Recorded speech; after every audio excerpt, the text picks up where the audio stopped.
오늘은 기독교 베이직 학습문답 세 번째 시간입니다. 23번부터 35번까지의 문항인데 학습문답을 하는 그 내용 중에 제일 중심 부분이고 위치상으로만 중심이 아니라 이제 우리의 신앙에 있어서도 가장 중심된 이야기입니다.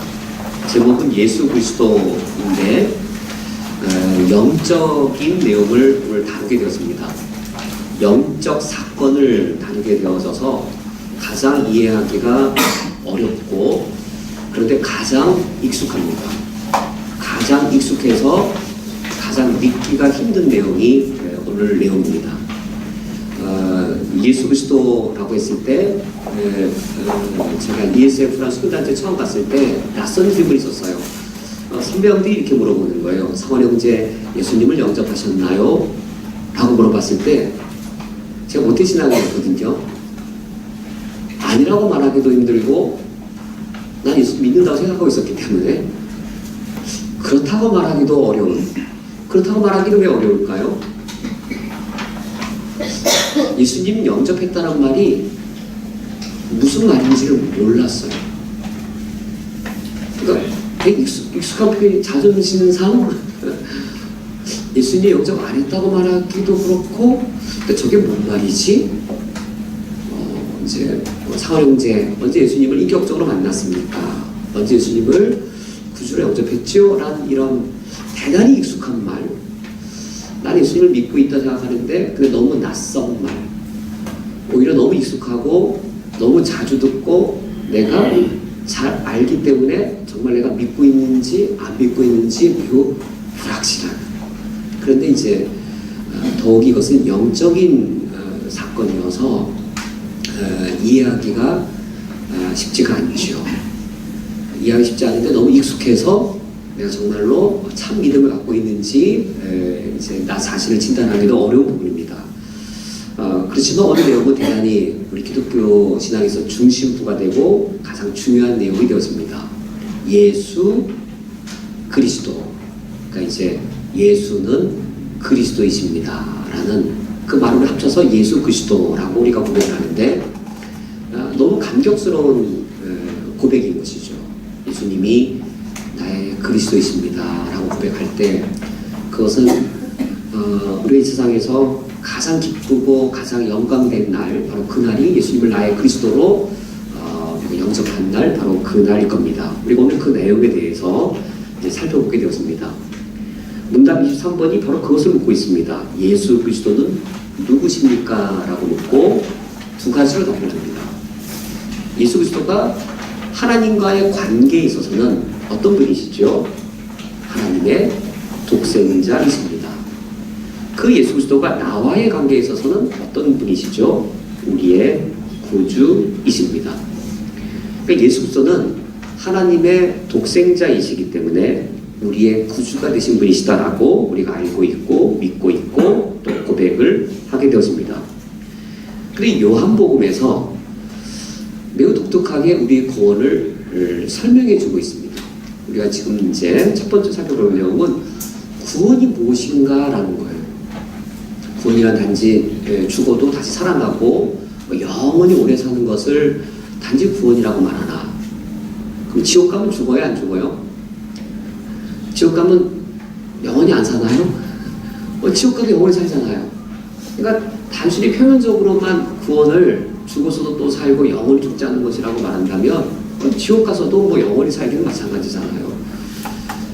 기독교에서 말하는 구원이란 무엇인가? 요한복음에서 매우 그 기독교의 구원이 무엇인지를 핵심을 잘 말씀해주고 있습니다. 요한복음 1장 17절, 18절 말씀을 보면 그 예수님이 그 우리가 문답 23번의 1번처럼 하나님의 독생자이신 것을 말씀해주고 있습니다. 18절에 본래 하나님을 본 사람이 없을 때 아버지 품속에 있는 독생하신 하나님이 나타내셨느니라. 하나님의 아들이 여기 무엇을 하셨는지가 중요해요. 하나님의 아들이 뭘 하셨다고요? 하나님을 나타내셨어요. 그런데 본래 하나님을 본 사람이 없습니다. 그런데 하나님의 아들이 하나님을 나타내신 거예요. 그것을 요한복음 17장 1절에서 독생하신 하나님이 그 사람이 볼 수 없었던 하나님을 나타내셨다는 것을 요한복음 17장 1절에서 뭐라고 말하고 있냐면 아들로 아버지를 영화롭게 하옵소서라고 다르게 표현하고 있고 4절과 5절에서도 하나님의 아들이신 예수님이 아버지이신 하나님을 영화롭게 했다라고 말하면서 이제 유명한 구절이죠. 요한복음 17장 3절 영생을 어떻게 정의 내리고 있습니까? 영생은 곧 유일하신 하나님과 그의 보내신 자 예수 그리스도를 아는 것입니다라고 정의를 내리고 있어요. 뭔 말인지 아시겠어요? 와, 이거 참 못 알아듣겠어요. 뭔 말인지. 아, 이거 뭐지? 뭐 돛 닦는 건가? 이거 뭐 무슨 제가 말씀드렸죠. 영적인 지식이어서 대단히 관념적인 거 이상이에요. 뭔 말인지 알아듣기가 힘들어요. 이게 뭔 말인가? 영생이 지식이라니? 영생은 지식이라고 표현하고 있잖아요. 뭐 돌을 닦으면 지식을 얻어서 뭐 해탈한다고 그러잖아요. 뭐 기독교도 그런 거 말하는 건가? 영생이란 하나님을 아는 지식이고 영생이란 예수 그리스도를 아는 지식이다. 이게 뭔 말이지? 지식의 반대는 무지인데요. 무지가 죽음의 상태라는 겁니다. 어떤 상태가 죽음의 상태일까요? 요한복음 지금 읽어본 말씀에 의하면 하나님이 누구인지를 모르는 상태가 죽음의 상태예요. 하나님이 누구이시고 하나님이 나와의 관계가 누구인지를 모르는 상태가 죽음의 상태예요. 그런데 예수님이 하나님의 아들로서 이제 아주 간략하게 표현 드릴게요. 아들은 아버지를 아는 지식이에요. 아들을 정의 내리면 아들은 아버지를 아는 지식이에요. 아버지를 본 자가 본래 없으되, 본래 아버지를 본 사람이 없으되, 아버지 본 사람이 없어요. 누가 나타내셨어요? 아버지 품속에 있는 독생하신 하나님이 나타내셨다. 아들은 아버지를 아는 지식이에요. 제 이름이 윤상원인데요. 우리 아버님 성을 아시겠어요? 아세요? 우리 아버님 본 적 없잖아요. 저희 아버님 키가 작으시거든요. 어떻게 아실까요? 제가 말해서 아는군요. 아들을 보면 아버지를 알죠. 왜요? 아들은 아버지를 닮았기 때문이에요. 아들은 아버지의 형상이에요. 예수님이 하나님의 아들이에요. 지금 그거를 말하고 있는 거예요. 본래 하나님을 본 사람이 없어요. 하나님을 아는 지식을 다 잃어버렸어요. 하나님이 누구인지를 모르고 하나님이 나와 관계가 어떤 관계인지를 몰라요. 그런데 하나님이 누구이시며 하나님이 우리와 어떤 관계인지를 누군가가 알려줬어요. 근데 누군가가 알려줄 수 있냐면 누구만 알려줄 수 있을까요? 누구만 알려줄 수 있을까요?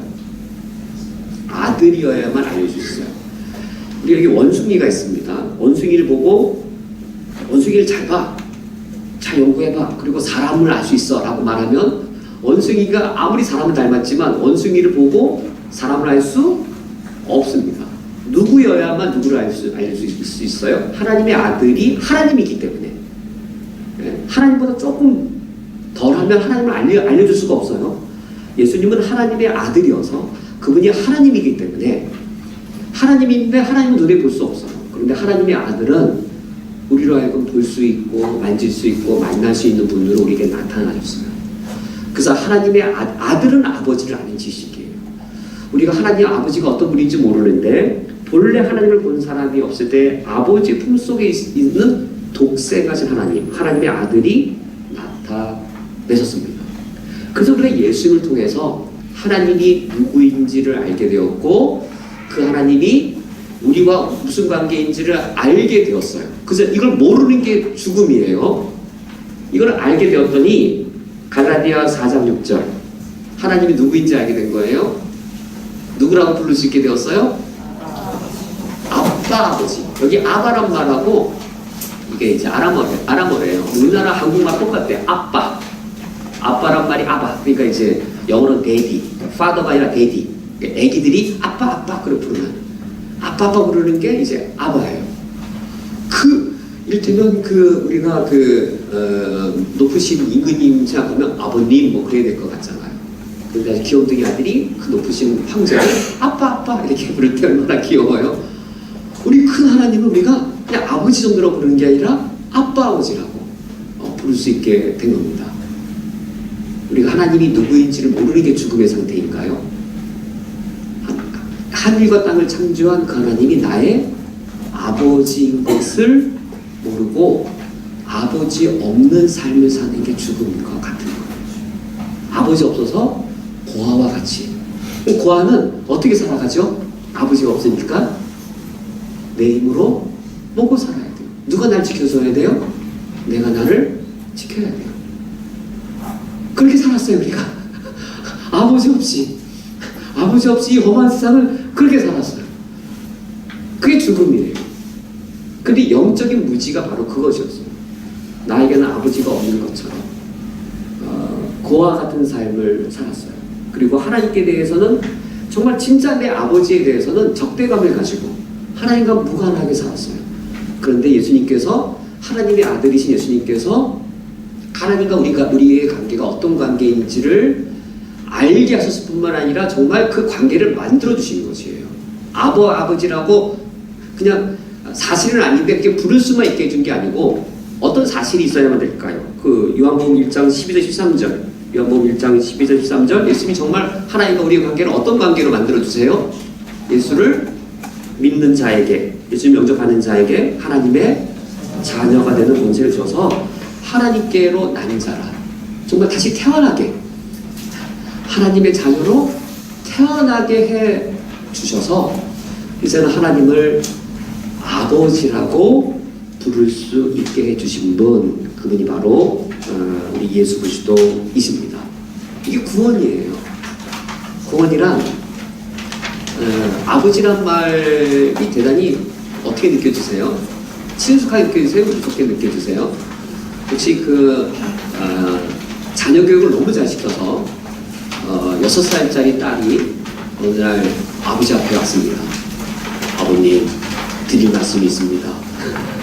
너무 자녀 교육을 잘 시켜서 오늘은 아버님, 내일 초코파이 하나를 정말로 사줄 수 있으시겠습니까? 진지하게 부탁을 한다면 어떻게 하는 게 정말 좋은 관계일까요? 그냥 아버지, 정말 아버지, 언제나 달려올 수 있고 언제나 안길 수 있는 예수님이 우리에게 주신 구원은 바로 그러한 구원입니다. 그런데 우리의 상태는 하나님이 아버지이신 것을 모를 뿐만 아니라 하나님이 우리에게 아버지 노릇해 주신 것에 대해 적대감을 갖고 있는 것이 본래 상태였어요. 그것이 하나님을 영화롭게 못했던 것이죠. 하나님을 가장 모독하는 사건인 것이죠. 그래서 하나님이 우리를 구원하신다고 하는 것은 바로 이것이었습니다. 우리 설득하시는 거예요. 하나님의 아들이 하나님의 아버지를 부정하고 떠나나가는 거예요. 그러니까 어떤 비유가 떠오르세요? 아들이 아버지가 자기 아들에게 아버지 노릇하는 거 싫어서 아버지를 멀리 떠났어요. 어떤 비유 떠오르세요? 예수님 밝혀주신 비유? 탕자의 비유잖아요. 아버지가 아버지 노릇해주는 게 너무 싫은 거예요, 아들이.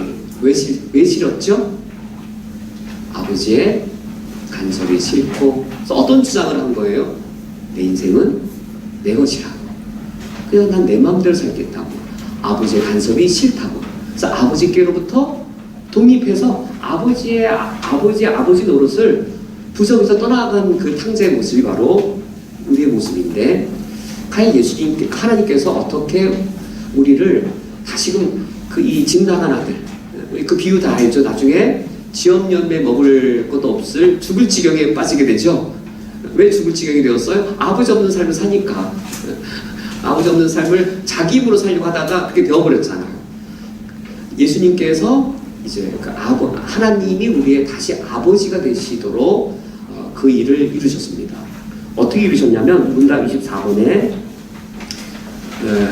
하나님의 아버지 되심을 다시 회복하기 위해 열심히 하신 것은 문답 24번, 예수님이 어디에서 탄생하셨습니까? 유대 땅 베들레헴에서 나셨습니다. 예수님이 태어나셨대요. 하나님의 아들이 누구로 태어난 거예요? 사람의 아들로 태어나셨습니다. 잃어버린 아들을, 집 나간 아들을, 아버지를 인정하지 않고 그 못된 아들이잖아요. 떠나간 아들을, 그 아들을 다시 얻기 위해서 하나님의 아들이 사람의 아들로 태어났습니다. 이거는 허구가 아니라 정말 역사적 사건인 것은 베들레헴이라고 하는 정말 그 장소가 있는 거예요. 정말로 베들레헴 땅에 하나님의 아들이 사람의 아들로 태어나셨습니다. 그리고 정말로 이 땅에 33년을 사셨어요. 어떤 지어낸 얘기가 아니라 정말로 장소가 있고 33년이라는 기간이 있는, 하나님이 우리의 아버지 되심을 다시금 회복시켜 주시기 위해서 이렇게 하나님의 아들이 사람의 아들로 태어나셨습니다. 문답 26번. 예수님은 33년 동안 무슨 일을 하셨습니까? 다르게 표현하면 이거죠. 하나님이 내가 너의 아버지다를 설득하기 위해서, 내가 너의 아버지야, 내가 너의 아버지 노릇할게, 계속 이제 거절하고 하나님 아버지 되심을 부담스럽게 여기고 아버지에 대해 반감 갖고 있는 우리를 설득하기 위해 예수님이 하나님의 아들이 사람이 되셔서 이 땅에 오셔서 과연 어떻게 하셨는가? 사람의 아들로 사신 일이 있고, 그것이 문답 28번과 29번. 하나님의 아들로 사신 일이 있는데 그것이 30번에서 32번입니다. 사람의 아들이 되셔서 하신 일은 우리를 어떻게 설득하셔? 우리가 예수님 믿게 된 걸 한번 돌아보세요. 어떻게 예수님 믿게 되었는지 한번 돌아보시면, 혹시 기독교 교리를 깨달아서 예수님을 믿게 되었는지, 내 마음을 열고 하나님을 나의 아버지로 모시게 되었는지, 하나님 나를 어떻게 설득하셨던가요? 그걸 생각하시면 이 눈에 보이지 않는 영적 진리가 인격적으로 더 잘 깨달아지게 됩니다. 28번을 보니까 사람의 아들이 되셔서 하신 일이 무엇이죠? 물음 자체에 답변이 있죠. 예수님은 어떻게 죽으셨습니까? 죄 없으신 분이 우리를 대신하여 십자가에 못 박혀 죽으셨습니다. 하나님이 우리를 설득하실 때 무한대의 희생으로 설득하세요. 무한한 사랑으로 우리를 설득하세요. 기독교 교리로 설득하시는 게 아니라 무한한 사랑, 무한대의 희생으로 우리를 설득하셨습니다. 또 찾아오셔서 우리를 위해 이제 희생하시는 것이죠. 십자가의 대속의 교리가 깨달아져서 예수님을 믿었다라기보다도 무한대의 희생과 무한한 사랑을 베풀어 주신 하나님의 사랑을 경험하면서 십자가의 대속의 교리가 하나님의 사랑이구나라고 깨달아진 것이죠. 십자가를 볼 때 교리가 깨달아지기보다도 십자가를 볼 때 하나님이 우리에게 내가 너를 향한 사랑인 것을 깨닫게 주시는 것이죠. 마태복음 27장 35절에 보면 예수님을 로마 동정들이 십자가에 못 박아 죽입니다. 한번 이걸 생각해 보세요. 하나님의 아들이 희생을 당하시고 무한대 희생을 겪으십니다. 이걸 어떻게 해석해야 될까요? 어떤 사람이 한 중고차 한 기껏 해봐야 한 200만 원이나 나갈까 말까 한 중고차 200만 원짜리를 끌고 다니다가 사고가 나서 망가졌습니다. 그런데 그 200만 원짜리 중고차를 고치려면 500만 원이 들어요. 근데도 고치는 거예요. 이해되세요? 이해가 안 되잖아요. 그래서 그 카센터에서 이해가 안 돼서, 아니 이거 200만 원짜리도 안 되는 중고차를 왜 500만 원을 들여서 고칩니까? 라고 도무지 이해가 안 된다고 말할 때에 내 아내가 작년에 죽었습니다. 그런데 내 아내가 나에게 생일 선물로 사준 겁니다. 라고 말을 해줬을 때 그때 이해가 되는 거죠. 내 아내가 나에게 사준 마지막 선물입니다. 라고 하면 500만 원이 아니라 5천만 원이 들어도 고치겠죠. 무엇으로 설명이 되어지는 거예요? 사랑이라는 말이 아니면 설명이 안 돼요. 그런데 십자가의 희생을 보세요. 십자가의 희생 설명이 돼요. 무엇이 아니면 설명이 안 돼요? 한번 이 탕자의 비유를 생각해 보세요. 탕자의 비유. 탕자가 아버지를 떠났습니다. 아버지를 떠난 대가가 무엇이었냐면 처음엔 잘 살았죠. 그 다음 어떻게 되었죠? 종이 되었어요. 아들이 종으로 떨어졌어요. 종인데 어떤 사람이 종이죠? 유대인이 아니라 이방인의 종이에요. 유대인이 종 중에서도 이방인이 종이 되었다는 것은 치욕입니다. 근데 종 중에서도 어떤 일을 하는 종이에요? 돼지 치는 종인데 소를 치는 종도 아니고 돼지 치는 종이에요. 양을 치는 종도 아니고 돼지 치는 종이에요. 왜 돼지 치는 종이 더 심한 거죠? 유대인들은 돼지를 먹지 않아요. 양 치는 목동도 이렇게 좀 낮은 신분입니다. 양을 치는. 근데 양도 아니고 이방인의 종인데 돼지 치는 종은 떨어져요. 근데 돼지 치는 종도 떨어지는 게 아니라 뭘 먹어요? 먹을 게 없어서 돼지알의 지업열매를 먹는. 유대인이 종으로 이방인의 종으로 이방인의 종 중에 돼지 치는 종으로 돼지 치는 종 중에서도 지업열매 먹는 종으로. 그런데 나중에 지업열매도 어떻게 되어져요? 지업열매조차도 없는 종의 상태로 떨어져 가버려요. 이게 우리예요. 아버지 없는 삶이 이거예요. 근데 우리 마음속에는 하나님을 아버지로 여기고 싶지 않은 거예요. 그런데도 계속 아버지에 대한 반감. 그래도 여기가 좋사오니. 그럴 때 어떻게 우리를 설득하셨냐면 계속 찾아오시고 계속 무한대의 희생, 무한한 사랑을 계속 베푸시는 거예요. 빵도 주시고 밥도 주시고. 십자가가 곧바로 안 깨달아져요. 십자가 사건을 곧바로 깨달은 사람은 거의 없을 거예요. 우리에게. 어느 날 십자가 교리가 깨달아지기보다도 어느 날 십자가를 보니까 그게 사랑으로 깨달아지고 있는 거죠. 나를 향한 사랑으로. 근데 어떻게 사랑이냐면 유대인이 이방인으로, 이방인의 종으로, 이방인 중에 돼지 치는 종으로, 돼지 치는 종 중에 지엄열매 먹는 종으로, 그리고 지엄열매조차도 먹을 수 없는 종으로 떨어졌어요. 근데 이런 아들을 하나님이 구출내시기 위해서 어떤 무한대의 모욕을 기꺼이, 무한대의 굴욕을 기꺼이 아버지가 지었냐면 하나님의 아들이 사람의 아들로, 사람의 아들 중에서도 죄인으로, 죄인 중에서도 죽을 죄인으로, 죽을 죄인 중에서도 오늘 46절 말씀대로 엘리 나와서 봤다니 어째 나를 버리십니까? 라고 하는 하나님의 저주받아 죽을 가장 낮은 죄인으로 자기를 죽이셨어요. 그래서 얻는 대가가 뭐죠? 나예요, 나. 하나님의 아들을 이렇게 희생해서 얻는 대가가 윤상원이라는 사람이에요. 이거는 200만 원짜리 중고차를 500만 원 들여서 고치는 것보다도 비교가 안 돼요. 200만 원짜리 중고차를 500만 원 들여서 고쳤을 때 이 행위는 사랑이 아니면 설명이 안 되는 말이잖아요. 그거는 이 십자가 사건은 뭐가 아니면 설명이 안 돼요? 사랑이 아니면 이게 설명이 안 돼요. 우리가 뭐 십자가 교리의 대속의 교리를, 형별 교리를 논리적으로 이해해서 구원받았다기보다도 오히려 이걸 우리가 구원받은 다음에 십자가가 이런 의미구나, 나중에 그거를 역으로 아는 경우가 많고, 하나님이 이것저것 우리에게 사랑을 베풀어 주시고 뭐 무한대로 사랑하시잖아요.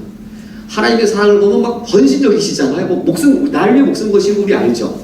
하나님 얼마나 날 사랑하세요? 저 목숨 거시죠? 목숨 거시는 사랑을 볼 때 십자가가 이해되는 거예요.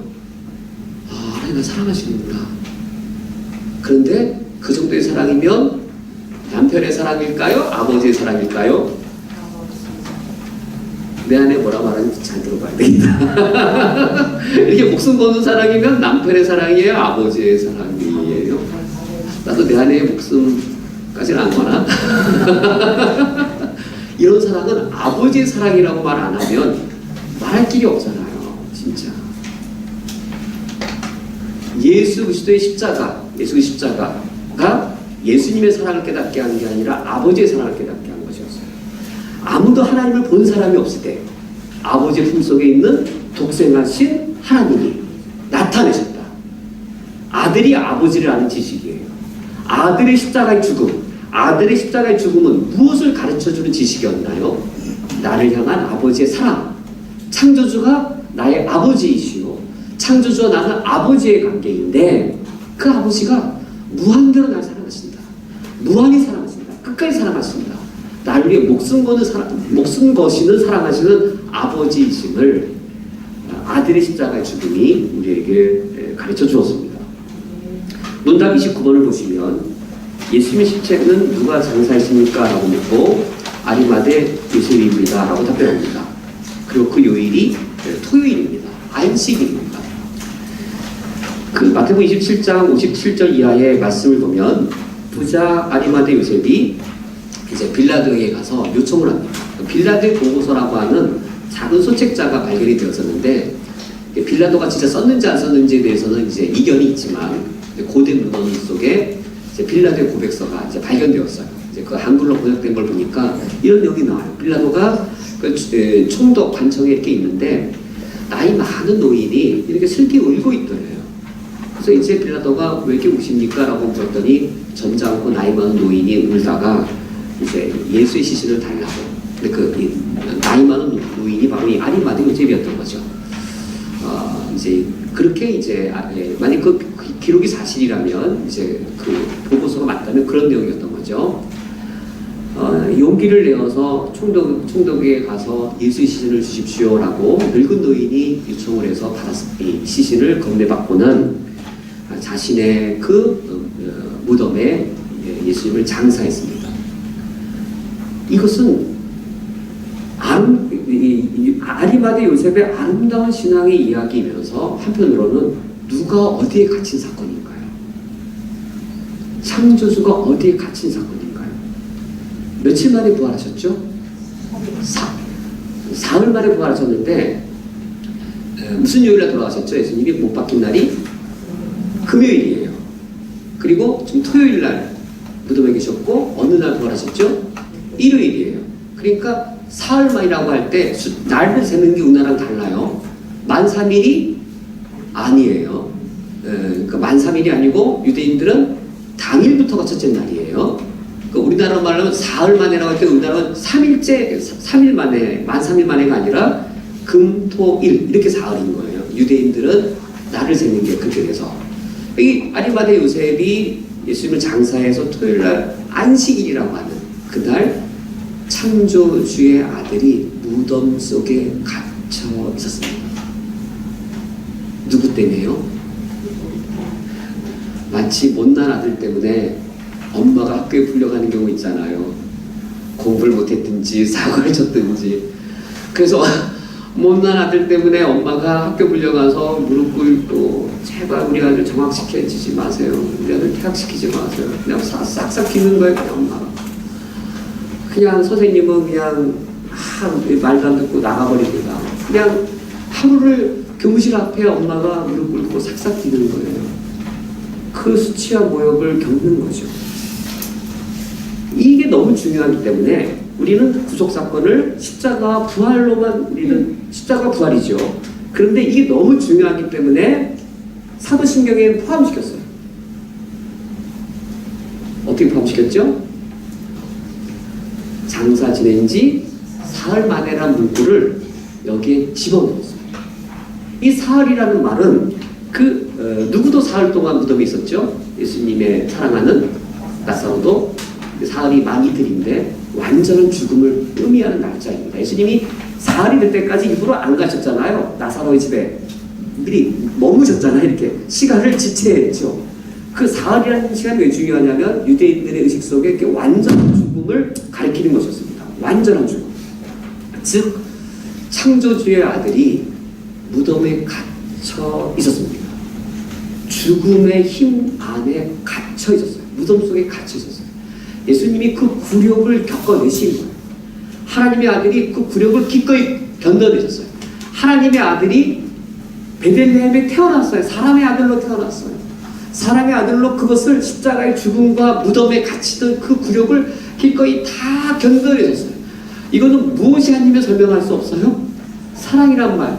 누구의 사랑? 아버지의 사랑, 엄마의 사랑이란 말이 아니면 이런 사랑은 무엇으로도 해명할 수 없는, 무엇으로도 설명할 수 없는 그 일을 예수님이 행하신 것이었습니다.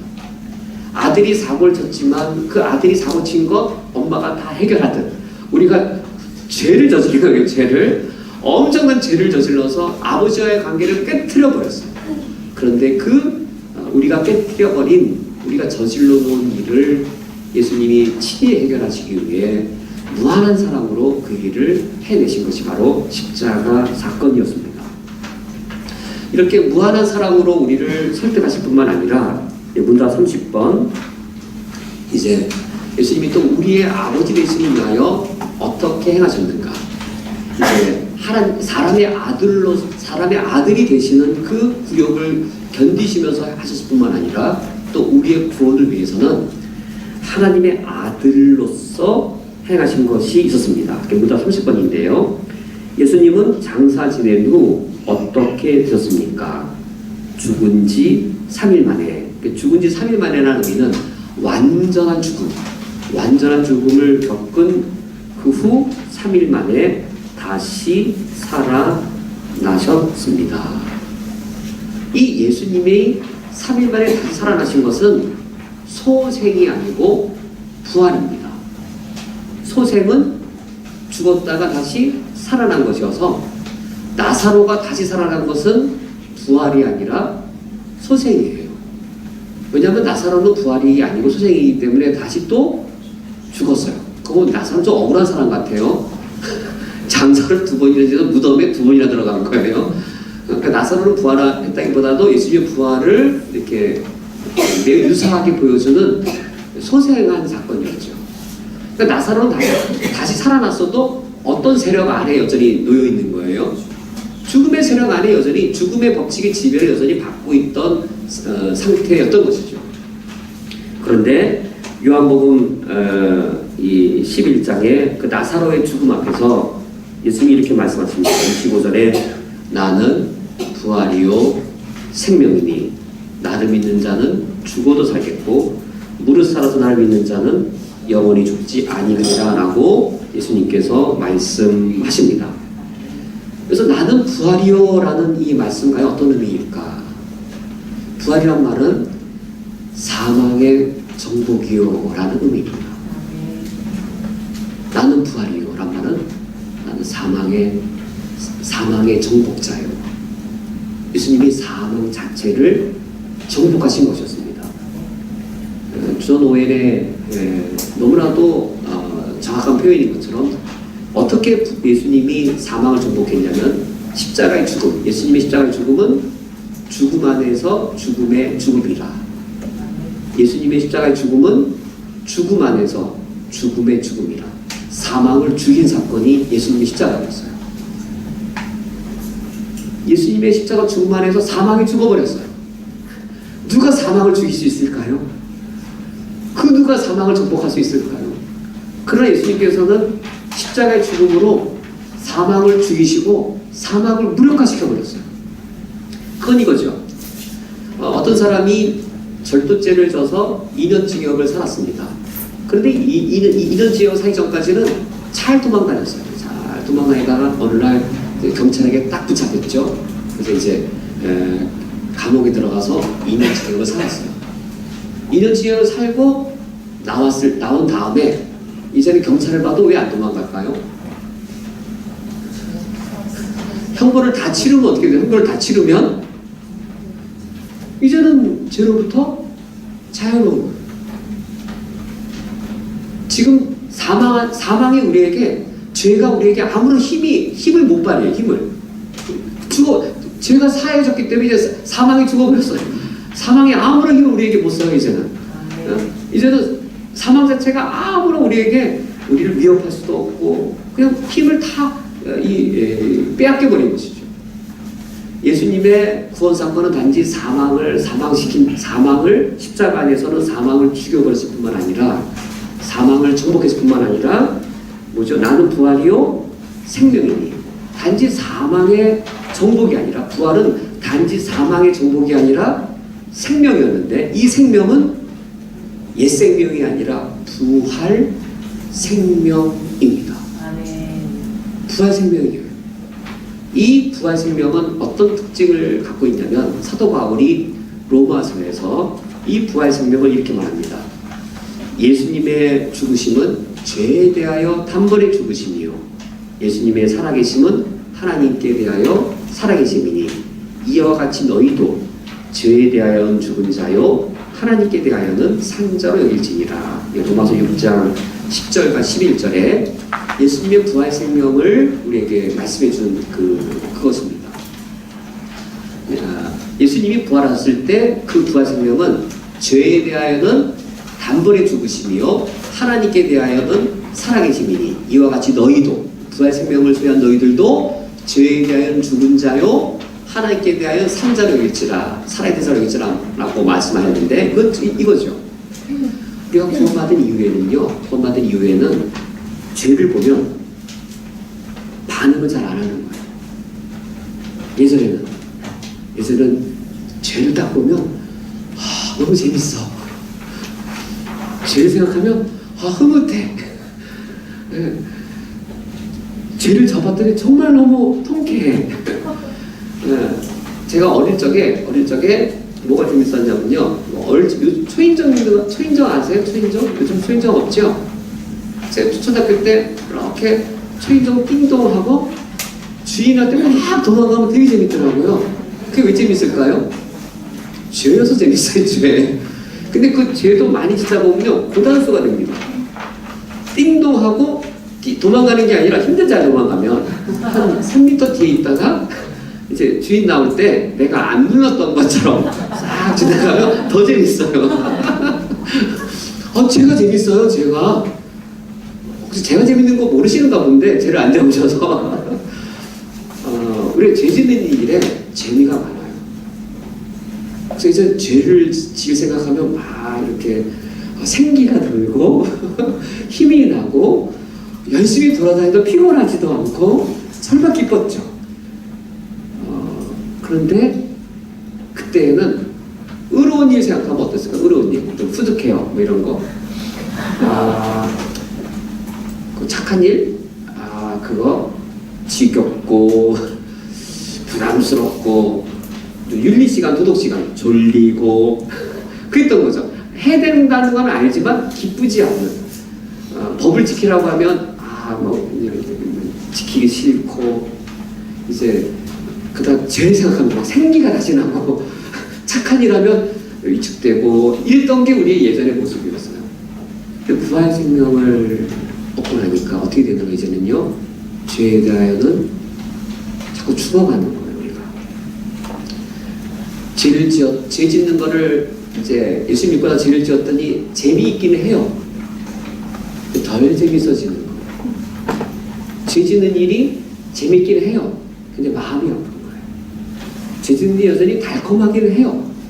그런데 내 마음이 너무 무거운 거예요. 그래서 이제는 마음 놓고 못 즐기겠어. 재밌는 거 알겠는데 예전처럼 막 돌아와서 이게 안재미 덜 재밌어.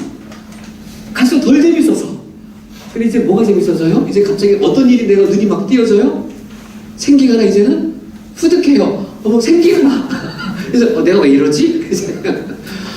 착한 일 하니까 이제는 생기가 나고 이제는 놀고 나쁜 일 하는데 돈 쓸 일이 즐거웠는데 이제는 착한 일 생각하니까 돈 쓸 일이 되는 거예요. 제가 사실 군대 갔다라고 말하기가 힘듭니다. 사실 제가 군대를 안 갔다 왔고요. 방위니까 군대를 안 갔다 왔는데 사실 저는 방위도 아닙니다. 저는 방위라고 말하기도 힘들어요. 왜냐면 저는 PX 병이었거든요. 제가 PX 병일 때 머리 감고 이제 짧고 이제 주력교 교사를 했는데 그러니까 이제 우리 아이들이 초등학교 4학년 애들이었는데 선생님이 학생이에요? 그러길래 아니 군인이야 그랬더니 방이라고 말했었는데 방이라고 군인이야 그랬더니 그러면 선생님 군대 가서 총도 쏴요? 그러길래 빵 판단 말은 참아. 근데 PX병이라고 말하기 힘든 게 저는 예비군 훈련장 PX였어요. 정말 저는 뭐 방이라고 말하기도 힘든 군대 갔다라고 말하기가 힘든 무슨 얘기하다가 이렇게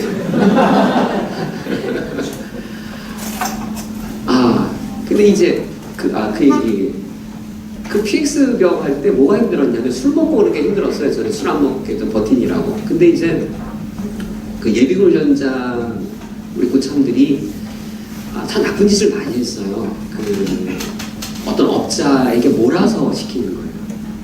여러 비슷한 업종이 있는데 뭐 빠빠오만 몰아서 시키면 이제 그분이 10박스 시키면 12박스, 13박스를 주는 거예요. 그리고 이제 또 의도적으로 또 안 시켜. 다른 데만 시켜. 그럼 이제 그 업자분이 무슨 상병 왜 안 시켜? 이제 뭐 요구를 하는 거죠. 그러고는 그렇게 이제 몇 박스씩 한 거를 한 달씩 모아서 이제 회식하면서 창녀촌도 가고 그러는 거예요. 그러니까 이제 난 차 끊어지기 전에 막 가야 되니까 막 이제 막 되게 힘들었어요 그런 것들이. 그런데 나 그 선배들 그 고참들을 보면서 근데 고참들 그 재밌어요. 그렇게 나쁜 돈이잖아요. 그렇게 나쁜 돈을 볼 때 생기야 돼 생기가. 그리고 이제 정말 나쁘더라고 사람들. 그게 재밌나 봐요 그게. 근데 예수님을 믿고 나면 어때요? 그게 싫죠. 나쁜 짓 하려고 돈 벌 때 생기가 나는 게 아니라 죄에 대하여는 예수님의 살아계심은 예수님의 죽으심은 죄에 대하여 단번에 죽으심이요 하나님께 대하여 살아계심이니 이와 같이 너희도 그러니까 로마서 6장 말씀 이와 같이 너희도는 이겁니다. 너희들이 예수님과 함께 죽고 예수님과 함께 부활하였으니 이런 말씀이 나오면 나오는 말이에요. 예수님과 다시 살면서 부활 생명을 너희가 얻었으니 그러면 너희들도 이와 같이 죄에 대하여는 죽은 자요 하나님께 대하여 산 자로 여길지니라. 이게 우리가 하나님을 아버지라고 부르고 난 이후에 누리는 구원이에요. 우리가 구원이라고 하는 것이 뭐 죽어서 뭐 영원히 살고 아주 그게 포함되는데 단순히 그런 게 아니에요. 우리가 지금 이 말씀이 이해될 거예요. 영생이란 하나님을 아는 것과 예수 그리스도를 아는 것이다. 하나님이 나의 아버지이신 것을 알고 그러면서 이제 우리가 하나님 아버지를 닮아가는 지식을 얻는 거죠. 그래서 이제 과거에 죄악된 것들이 덜 달콤해지고 이제는 써지고 이제는 그 의로움이 달콤해지고 더 즐거워지는 이게 바로 구원받은 상태인 것이죠. 우리가 하나님을 아버지라 부르기 때문입니다. 디모데후서 1장 10절 말씀을 보시면 요한복음 11장 25절과 디모데후서 1장 10절을 같이 연결해 보시면 이 말씀이 잘 이해되실 거예요. 디모데후서 1장 10절 말씀에 이제는 우리 구주 그리스도 예수의 나타나시로 말미암아 나타났으니 그러니까 무엇이 나타났냐면 그는 사망을 패하시고 복음으로서 생명과 썩지 아니할 것을 드러내신지라. 예수님이 요한복음 11장 25절에 나는 부활이요 생명이라고 말씀하신 것과 연결해 보면 직결되어지죠. 나는 부활이요 라고 말씀하신 것이 디모데후서 1장 10절에 사망을 패하신 사망을 정복하신 사건이고 나는 부활이요 생명이니 라고 말씀하신 것이 생명과 썩지 않을 것을 드러내신 겁니다. 이 생명과 썩지 않을 것은 우리가 예수님의 부활 생명을 완전히 새롭게 누리는 거죠. 근데 정말 행복하잖아요. 그때 진짜 우리가 사는 게 사는 것 같은 산 행복이 있어요. 진짜 기쁘잖아요, 그게. 이게 사는 거구나. 그래서 우리가 구원받은 이후에 그 참 생명을 누리게 되는 것이죠. 고린도전서 15장 20절을 보시면 그러나 이제 그리스도께서 죽은 자 가운데서 다시 살아나사 잠자는 자들의 첫 열매가 되셨다라고 말씀하시는데 예수님이 부활의 첫 열매 있습니다. 예수님이 나는 부활이요 라고 말했을 때 그냥 예수님이 나는 부활했다 라고 말씀하신 게 아니에요. 예수님이 나는 부활이요라고 말씀하신 것은 이 고린도전서 15장 20절 말씀에 따르면 부활의 첫 열매입니다. 첫 열매라고 하는 것이 어떤 의미를 갖고 있을까요? 첫 열매란 말. 이제 누군가 저에게 목사님 자녀가 어떻게 되세요? 라고 말할 때 제가 소리를 보고 제 첫째 딸입니다 라고 말하면 맞아요? 안 맞아요? 맞아요? 첫째 딸입니다 라고 말하면 딸이 몇 명일 것 같아요? 또 있어야 되죠? 딸이 한 명밖에 없는데 첫째 딸이라고 말할 때 그 둘째 딸은 누군지가 기억나겠죠? 첫 열매라고 하는 건 뭘까요? 둘째 열매가 있는 거예요. 얘가 내 첫아들이에요 라고 말하고 얘네가 둘째 아들이고 이렇게 말할 때 하는 거고 그냥 딸이 하나 있으면 내 딸이고 이렇게 내 딸이요 이렇게 얘기해요. 내 딸이고 이게 내 첫 번째 집이고요 라고 말하면 두 번째 집이 있는 거잖아요. 예수님이 부활의 첫 열매라고 하는 건 뭘까요? 그러니까 예수님이 나는 부활이요로 끝나는 게 아니라 예수님이 부활의 첫 열매라고 하는 것은 두 번째 열매가 있는 거예요. 그리고 세 번째 열매가 있는 거예요. 그 두 번째, 세 번째가 누굴까요? 우리 몇 번째쯤 될까요? 예수님의 그 부활, 예수님이 성취하신 부활을 예수님으로 그치는 것이 아니라 예수님이 하나님의 아들로서 자기 아들을 구원해내기 위해서 정말 능력을 다 발휘하시죠. 다 발휘하셔서 부활의 첫 열매가 되신 거예요. 두 번째 열매, 세 번째 열매가 있는 거죠. 그러니까 첫 열매란 말은 두 번째, 세 번째 열매를 내포하는 말이고 또 어떤 내포가 있을까요? 이 첫 열매란 말에는 어떤 의미가 내포되어 있을까요? 이제 그 화장품 샘플들이 있잖아요. 이렇게 조그만 거. 그 샘플하고 진짜하고 똑같아야 될 것 같아요. 똑같은지 아닌지 모르겠지만 이 첫 열매하고 두 번째 열매하고 질이 어때야 될까요? 똑같겠죠? 그래야 첫 열매예요. 첫째 것만 제일 좋고 두 번째부터는 뭐 그냥 아무것도 아니면 이거 첫 열매라고 말할 수가 없는 거죠. 첫 열매를 보고 시제품이라고 보면 시제품을 보면 진짜 제품이 뭔지를 보여줘야 되잖아요. 예수님이 부활의 첫 열매라고 하는 것은 우리가 소유할 부활 생명이 어떻다는 건가요? 예수님의 부활 생명과 질적으로 똑같습니다. 나는 부활이요 생명이라고 말씀하실 때 예수님께서 그와 같은 것들을 이루신 것인데 그래서 로마서 1장 3절과 4절에 보면 4절에 성결의 영으로는 죽은 자 가운데서 부활하사 능력으로 하나님의 아들로 선포되셨으니 예수님께서 우리의 하나님의 아버지 되심을 회복해 주시기 위해 사람의 아들이 되어 행하신 일이 있고 하나님의 아들로 행하신 일이 있어서 이 두 가지가 합하여서 우리의 구원이 된 것입니다. 무덤에 갇히시기까지 하나님의 아들이 사람의 아들로 태어나서 십자가의 죽음과 무덤에 갇히시기까지 그 굴욕과 그 모든 것들을 다 감당해내시면서 무한대의 사랑을 쏟아내시고 무한한 고통을 다 받아내심으로 우리가 저질러 놓은 문제를 죄라는 문제를 죽음이라는 문제를 다 해결하신 것이 사람의 아들로서 행하신 것이라면 이제 하나님의 아들로서는 그 전능한 능력을 다 발휘한 겁니다. 어떤 능력이냐면 재창조의 능력이에요. 창조주로서 우리에게 생명을 주셨다면 재창조의 능력으로 또 생명을 주셨어요. 하나님이 왜 우리 아버지이실까요? 두 가지 차원에서 우리 아버지세요. 창조주이시기 때문에 아버지이시고 구원주이시기 때문에 아버지이세요. 창조주로서 우리에게 생명을 주셨을 뿐만 아니라 누구든지 예수 그리스도를 영접하는 자는 하나님의 자녀가 되는 권세를 주셔서 다시 우리를 또 태어나게 하셨어요. 또 거듭나게 하셨어요. 다시 예수님의 부활의 능력을 통해서 부활 생명을 다시 얻게끔 우리를 다시금 생명을 재창조하신 것이었죠.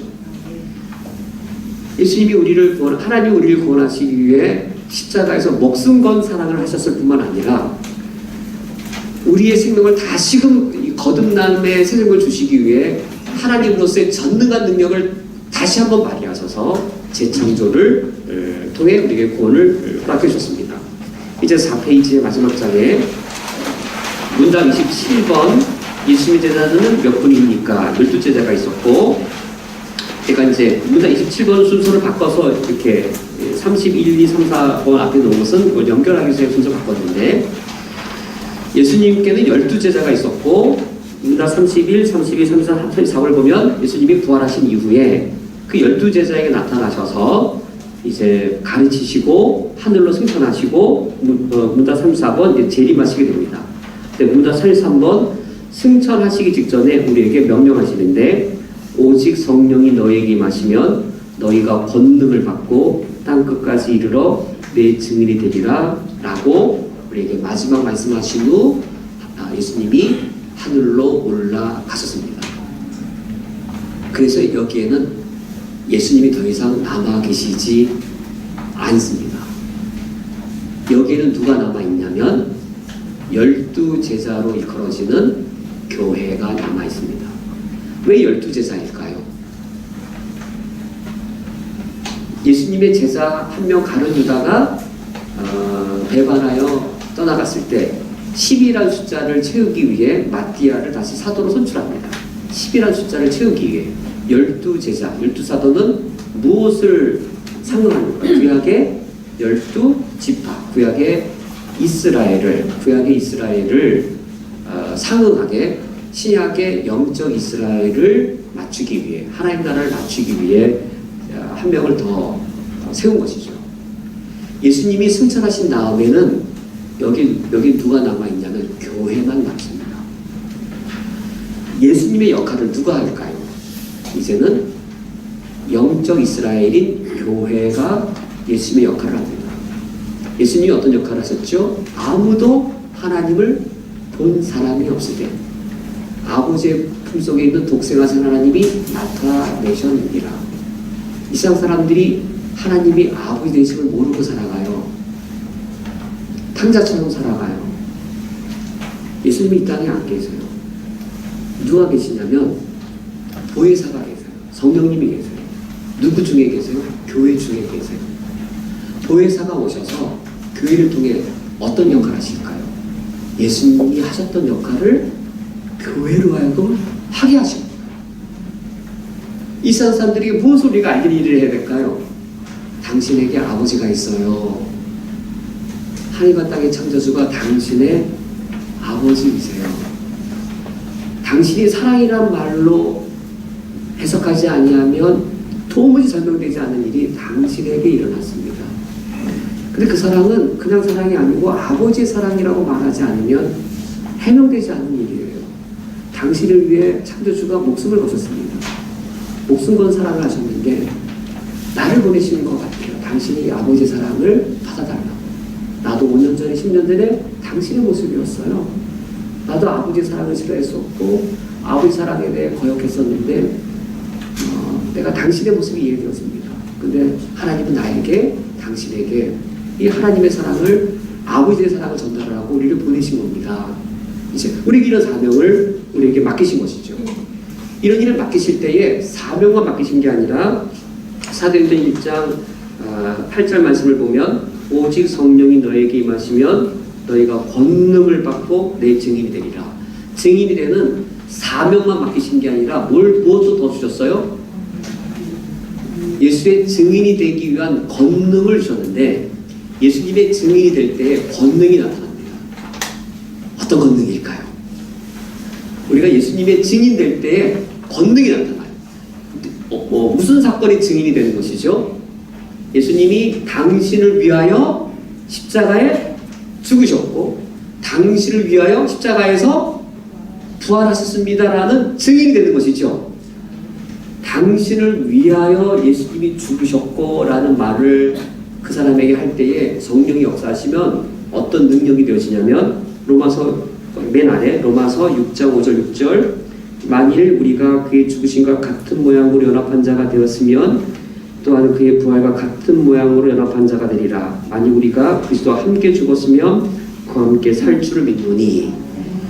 여기 함께란 말을 당신을 위하여 당신을 대신하여란 말을 함께란 말로 바꿔보세요.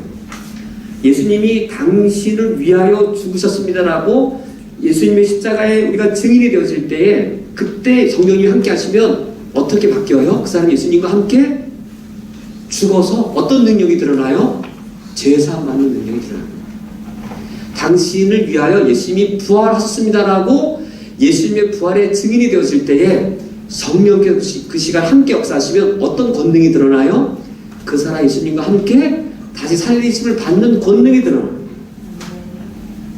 너무 멋지지 않아요? 예수님 우리에게 그걸 맡기신 거예요. 오직 성령이 우리에게 우리와 함께 하셔서 우리에게 권능을 주셨는데 예수의 증인이 되는 권능을 주셔서 우리가 그 예수님의 십자가의 죽음과 부활을 선포하면 성령이 우리와 함께 하셔서 그가 예수님과 함께 죽고 부활하여 하나님이 아버지 되시고 하나님이 나를 위하여 어떤 일을 행하셨는지 그분이 깨달아 아는 놀라운 능력의 일들을 우리에게 베풀어 주십니다. 오늘 말씀을 맺도록 하겠습니다. 오늘 우리 제목이 예수 그리스도입니다. 예수 그리스도란 하나님의 아버지 되신 하늘에 계신 우리 아버지여라고 이제 우리가 하나님을 아버지라고 마음껏 부를 수 있는 구원의 은총을 우리에게 허락해 주셨는데 이것을 위하여 예수님께서는 하나님의 아들이 사람의 아들이 되셔서 십자가에 죽음을 하나님의 아들로서 부활의 능력을 입으셔서 이런 구원을 우리에게 허락해 주셨습니다. 이런 구원의 은혜 주신 이후에 우리와 하여금 땅끝까지 이르러 이 복음의 증인이 되는 사명을 우리에게 맡기셨는데 이 사명을 신실히 감당할 수 있기를 주님의 이름으로 축원드립니다. 네, 오늘 말씀